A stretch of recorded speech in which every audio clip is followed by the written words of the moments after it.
Brasil, coração do mundo, pátria do Evangelho. Prefácio. Meus caros filhos, venho falar-vos do trabalho em que agora colaborais com o nosso amigo desencarnado, no sentido de esclarecer as origens remotas da formação da pátria do Evangelho, a que tantas vezes nos referimos em nossos diversos comunicados. O nosso irmão Humberto tem nesse assunto largo campo de trabalho a percorrer, com as suas facilidades de expressão e com o espírito de simpatia de que dispõe. Como escritor, em face da mentalidade geral do Brasil. Os dados que ele fornece nessas páginas foram recolhidos nas tradições do mundo espiritual, onde falanges desveladas e amigas se reúnem constantemente para os grandes sacrifícios em prol da humanidade sofredora. Este trabalho se destina a explicar a missão da terra brasileira no mundo moderno. Humboldt, visitando o vale extenso do Amazonas, exclamou, extasiado, que ali se encontrava o celeiro do mundo. Alexander von Humboldt foi um geógrafo, historiador, naturalista e explorador alemão. O grande cientista asseverou uma grande verdade. Precisamos, porém, desdobrá-la, estendendo-a do seu sentido econômico à sua significação espiritual. O Brasil não está somente destinado a suprir as necessidades materiais dos povos mais pobres do planeta, mas também a facultar ao mundo inteiro uma expressão consoladora de crença e de fé raciocinada e a ser o maior celeiro de claridades espirituais do orbe inteiro. Nestes tempos de confusões amargas, consideramos de utilidade um trabalho desta natureza e, com a permissão dos nossos maiores, dos planos elevados, empreendemos mais desta obra humilde, agradecendo a vossa desinteressada e espontânea colaboração. Nossa tarefa visa esclarecer o ambiente geral do país, argamassando as suas tradições de fraternidade com o cimento das verdades puras, porque, se a Grécia e a Roma da antiguidade tiveram a sua hora, como elementos primordiais das origens de toda a civilização do Ocidente, se o Império Português e o Espanhol se alastraram quase por todo o planeta, se a França e a Inglaterra têm tido a sua hora proeminente nos tempos que assinalam as etapas evolutivas do mundo, o Brasil terá também o seu grande momento, no relógio que marca os dias da evolução da humanidade.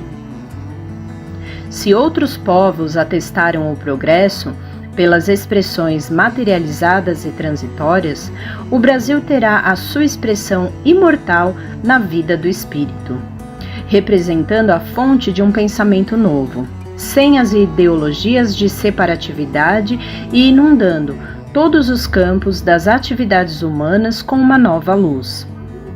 Eis, em síntese, o porquê da nossa atuação nesse sentido. O nosso irmão encontra mais facilidade para vazar o seu pensamento em solidade, com o médium como se ainda se encontrasse no seu escritório solitário. Daí a razão pela qual as páginas em apreço foram produzidas de molde a se aproveitarem as oportunidades do momento. Peçamos a Deus que inspire os homens públicos atualmente no leme da Pátria do Cruzeiro e que, nesta hora amarga em que se verifica a inversão de quase todos os valores morais no seio das oficinas humanas, saibam eles colocar muito alto a magnitude dos seus principais deveres. E a vós, meus filhos, que Deus vos fortaleça e abençoe, sustentando-vos nas lutas depuradoras da vida material. Emmanuel.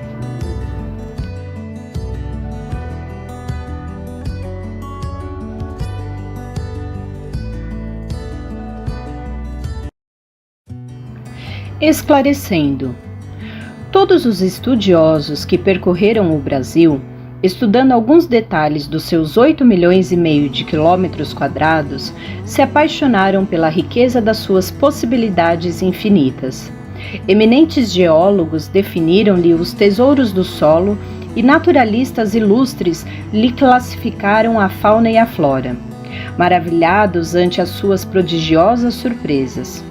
Nas paisagens suntuosas e inéditas, onde o calor suave dos trópicos alimenta e perfuma todas as coisas, há sempre um traço de beleza e de originalidade empolgando o espírito do viajor sedento de emoções. Mas, se numerosos pensadores e artistas notáveis lhe traduziram a grandiosidade de mundo novo, contando lá fora as inesgotáveis reservas do gigante da América, todo esse espírito analítico não passou da esfera superficial das apreciações, porque não viram o Brasil espiritual, o Brasil evangélico, em cujas estradas cheias de esperança, luta, sonha e trabalha o povo fraternal e generoso, cuja alma é a flor amorosa de 3 raças tristes, na expressão harmoniosa de um dos seus poetas mais eminentes. As reservas brasileiras não se circunscrevem ao mundo de aço do progresso material, que impressionou fortemente o espírito de Humboldt, mas se estendem infinitamente ao mundo de ouro dos corações, onde o país escreverá a sua epopeia de realizações morais em favor do mundo. Jesus transplantou da Palestina para a região do Cruzeiro a árvore magnânima do seu evangelho, a fim de que os seus rebentos delicados florescessem de novo, frutificando em obras de amor para todas as criaturas. Ao ceticismo da época soará estranhamente uma afirmativa desta natureza. O Evangelho? Não seria mera ficção de pensadores do cristianismo o repositório de suas lições? Não foi apenas um cântico de esperança do povo hebreu que a Igreja Católica adaptou para garantir a coroa na cabeça dos príncipes terrestres? Não será uma palavra vazia, sem significação objetiva na atualidade do globo, quando todos os valores espirituais parecem descer ao sepulcro caiado da transição e da decadência? Mas a realidade é que, não obstante todas as surpresas das ideologias modernas, a lição do Cristo aí está no planeta, aguardando a compreensão geral do seu sentido profundo. Sobre ela, levantaram-se filosofias complicadas e as mais extravagantes teorias salvacionistas. Em seu favor, muitos milhares de livros foram editados e algumas guerras ensanguentaram o roteiro dos povos. Entretanto, a sublime exemplificação do Divino Mestre, na sua expressão pura e simples, só pede a humildade e o amor da criatura, para ser devidamente compreendida. Do seu entendimento decorre aquele reino de Deus em cada coração, de que falava o Senhor nas suas meigas pregações do Tiberíades. Reino de amor fraternal, cuja luz é o único elemento capaz de salvar o mundo, que se encaminha para os desfiladeiros da destruição. E os verdadeiros aprendizes, os crentes sinceros no poder e na misericórdia do Senhor, esperam com os seus labores obscuros o advento da cristianização da humanidade, quando os homens, livres de todos os símbolos sectários de separatividade, puderem entender integralmente as maravilhas ocultas da obra cristã. Nas suas dolorosas provações dos tempos modernos, quando quase todos os valores morais sofrem o insulto da mais ampla subversão, esses espíritos heróicos e humildes sabem, na sua esperança e na sua crença, que, se Deus permite a prática de tantos absurdos por parte dos poderosos da terra, que se embriagam com o vinho da autoridade e da ambição, é porque todas essas lutas nada mais representam do que experiências penosas por abreviar a compreensão geral das leis divinas no porvir.